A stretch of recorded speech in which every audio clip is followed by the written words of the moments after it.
Hey there, everyone. Grant here again. Hope your 2020 is starting off strong. Maybe you're saying to yourself, this is going to be my money year. This is when I'm going to change things. Maybe you've said that to yourself before, it just hasn't happened. But this year, you're serious. You really mean it. Whatever situation you find yourself in, whether you're wanting to make a huge change, you want to continue to grow on something you've already started, there are a few quick ideas or concepts I wanted to share with you about money from a mentality standpoint. Because the mentality around money that we have is so unbelievably important. There are lots of people out there, yourself probably included, that at one point in time you said, if I just make a little bit more money, and you made a little bit more, but nothing really changed. You made a little more, nothing changed, but you're not really making what you always wanted to, or whatever the case may be there.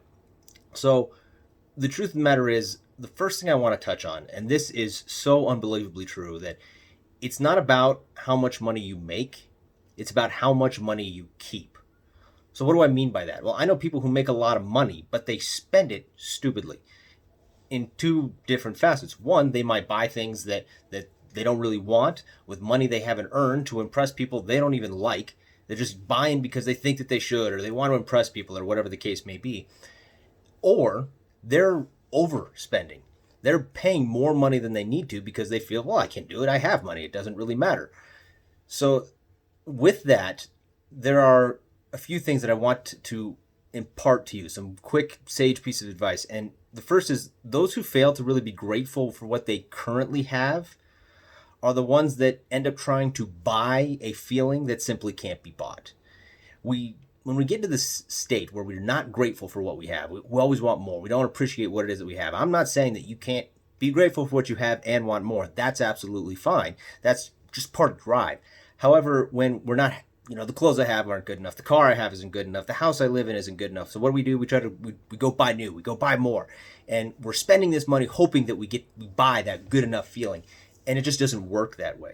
It starts from a place of being grateful for what it is that you currently have. Even if what you have is not great, still be grateful for the fact that you have it, because there's millions of people out there who would kill to have your worst day. We just don't think about that often enough. So start by being grateful for what we have and saying, I'd like to have new clothes, new car, new house, new this, new that, the other. I'd really like that, but I'm going to be grateful for what I have first. That way, that when you move towards that, you're not buying it because then you think you'll be grateful. It doesn't work that way. The people who chase that will always, always chase it. And those are the people who never really build any kind of wealth because they do whatever they can. They make this money and they go out and they buy whatever it is they think that's going to give them this feeling, and it doesn't give it to them. So now they're out the money, but now they're chasing. Now they must have made a mistake, so they got to go buy something else. So they're constantly buying something over and over and over and over again.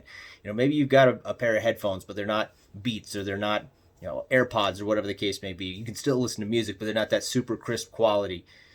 Well, you take that $150, $200, $300, $400. I mean, these things are getting more and more expensive, and you could be putting it towards something that actually makes you more money and just being grateful for the fact you have anything at all right now. Maybe you don't have any headphones at all. Maybe you don't need to start with a pair of Beats or AirPods. You just need to start with something that can get you to listen to music or audiobooks or whatever the case may be.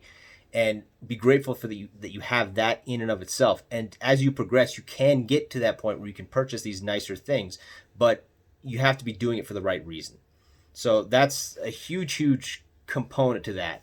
And then the other part of it is that either you control your money or your money controls you. Now, these are two different things I'm going to be jumping into, that last statement and this one in another video. But you either need to learn to take control of your money, or your money will always control you. Money has that effect on us. That people who find themselves in that position where they're trying to buy things to give themselves a particular feeling, or that keeping up with the Joneses mentality, they don't have control over their money and their spending. They don't even know where they're spending it. They're overspending on things that they don't necessarily need to spend money on, or they're spending more than they have to.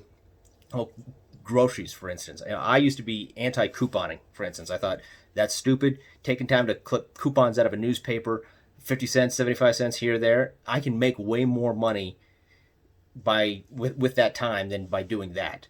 So I didn't bother with it. Well, someone gave me a book and I read it. And I thought, wow, this is actually really kind of interesting. So I applied these concepts, these principles, these techniques, what have you, and the amount of money I save is absolutely astronomical. I'm actually getting more food, I'm getting better quality of food, and I'm spending significantly less.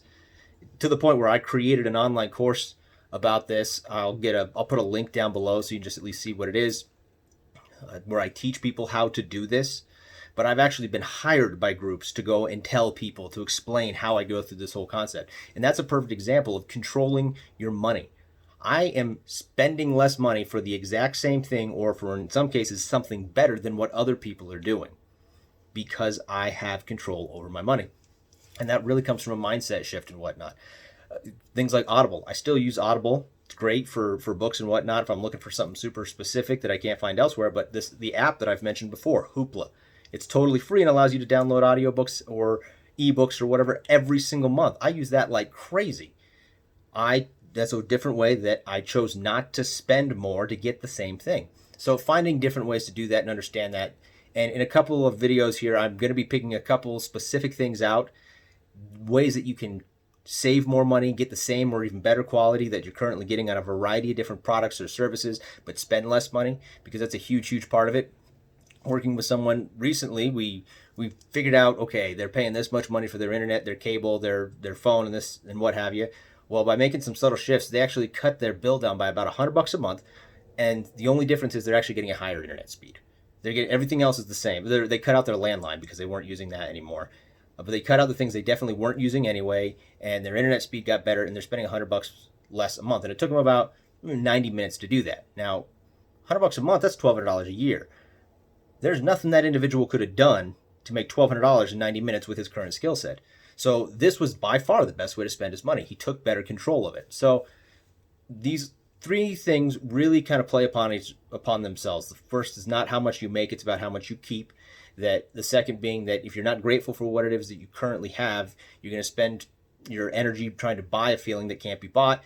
And the third going to be that either you control your money or your money controls you. So I'm going to, in a few videos later on, I'm going to kind of dive into these in a little bit more specific detail and whatnot, but knowing full well that these are three hugely important money concepts, money ideas. If you really want to make a shift in your life, you really need to learn to adopt these. So I'm going to talk about those a little bit later in some additional videos. I hope your 2020 is going strong. If you're interested, make sure you click the subscribe button so you can get notifications as I come out with a couple of these other videos. Some of them are going to be, like I mentioned, specifically how-tos. Some are going to be mindsets on money. Some are some products or services that will help you to generate income or streamline a business venture, things of that nature.